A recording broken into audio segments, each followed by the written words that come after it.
Well, hello again, sports fans. I just thought I'd do a quick video about my Quantum Venture quadcopter.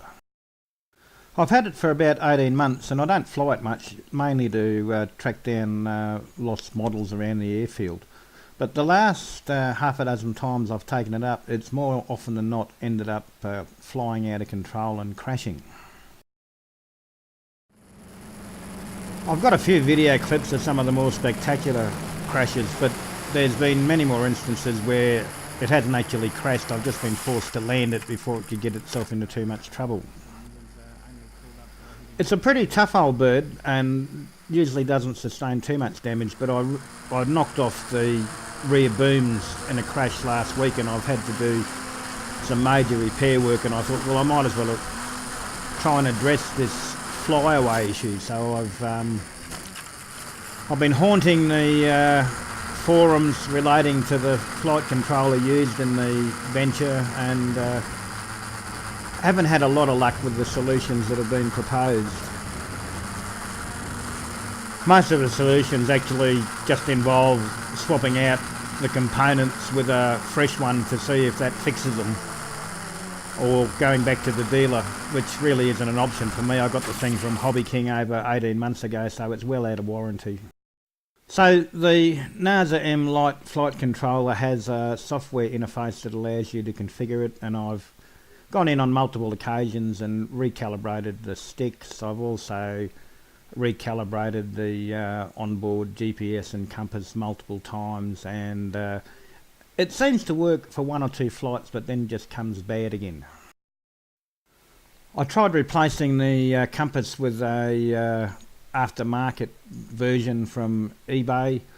It's a later model GPS chip, and it's actually a lot quicker at locating satellites than the original, and locates more satellites, but again it didn't fix the flyaway problem.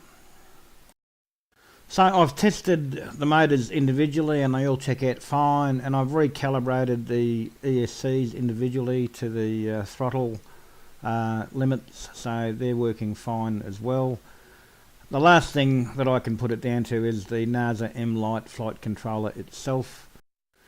So the Naza M Lite seems to be intended as an entry-level flight controller for flying quadcopters. The next step up is the Naza version 2, which apparently has more sophisticated algorithms and is just a better unit all around. So when you look at the forums for this flight controller, you'll find that there are quite a few users who have similar flyaway problems to what I'm experiencing. There doesn't appear to be any effective official fixes for these problems other than buying a new unit or upgrading to a version 2 model. There is, however, an enterprising group of users who have figured out that the version 2 firmware will run on this Naza M Lite hardware, and have developed an interface for loading that firmware in.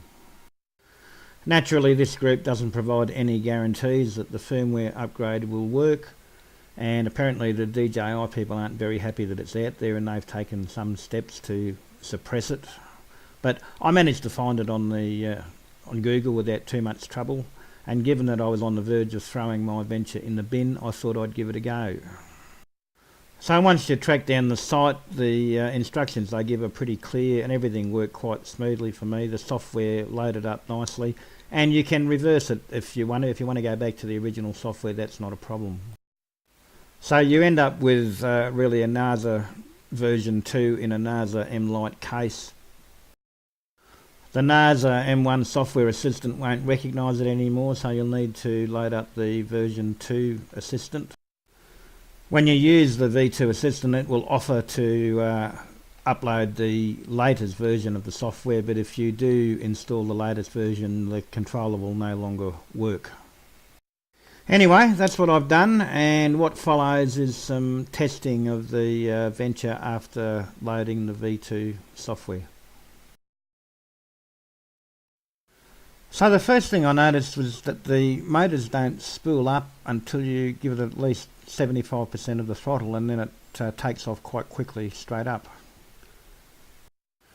Given that I've had instances in the past where I've nosed it over or sent it over backwards on takeoff, I can see how that would be a good idea. You've just got to remember to pull the throttle back down, otherwise you'll end up on the moon, I assume. So I've got it in GPS mode, which is the way I fly most of my missions, and I'm immediately struck by how solid it is in GPS mode. It just sits there. Previously, with the original version, it wandered and drifted, apparently with the wind, but this is just rock solid.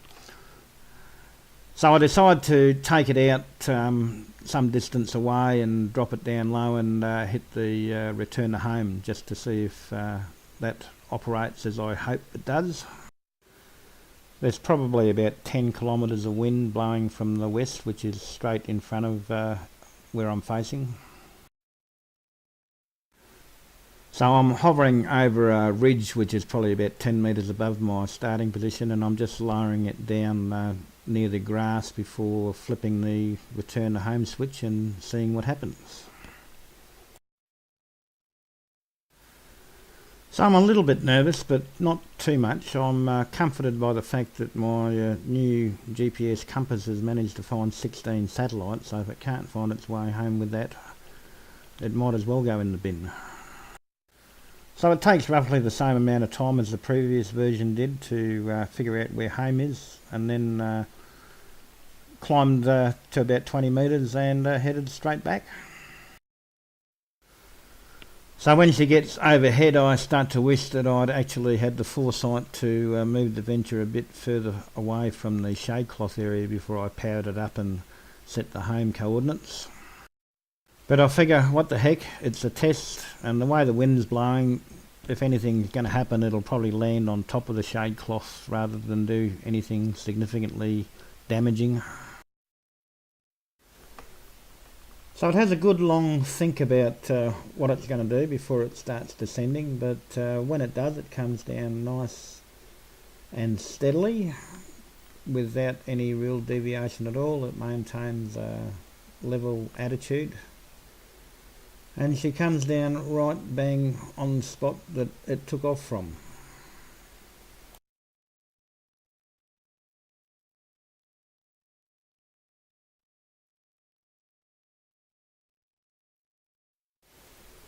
So needless to say, I'm pretty pleased with how that went.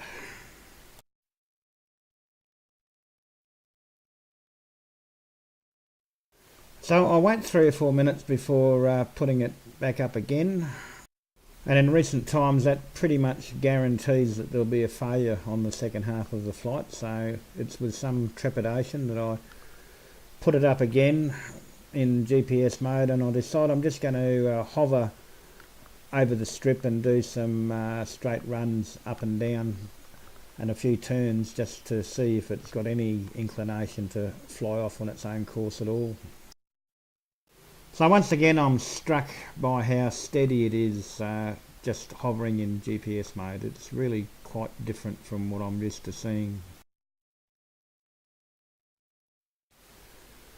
She's responding perfectly to the sticks. I'm having no trouble at all. I feel like I am fully in control of it, which is a bit unusual given my recent experiences. So I'm really just trying to do the same sorts of things which seem to have precipitated flyaways before, but it's remaining pretty well rock solid. So I decided to get a bit more adventurous and do some circuits of the field. I'll just fast forward through this section, nothing bad happens. I do get a little bit of video breakup because of the way I've aligned the antenna on my base station, but it's just momentary glitches and doesn't really affect the flight at all.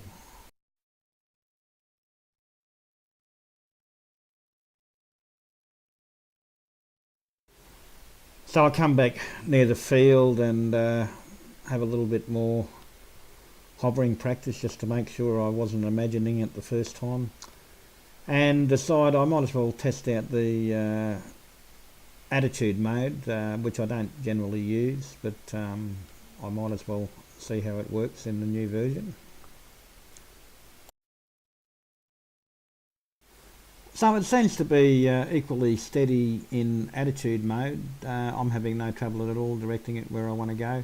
I'm a bit surprised that it's not more affected by the wind actually, but it doesn't seem to be. I don't recall if that's different from the original version because I never really used attitude mode. But anyway, I'll just fast forward through this section because nothing nasty happens at all. I just do a quick tour of the field and come back to base again.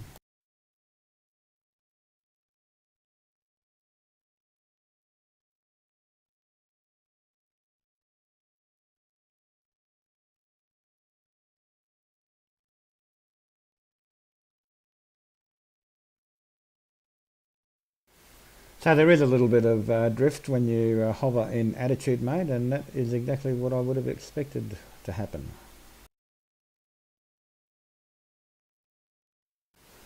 So with the battery starting to get a bit low, I decide I'll bring it home and see if I can land it anywhere near as good as the return to home function did.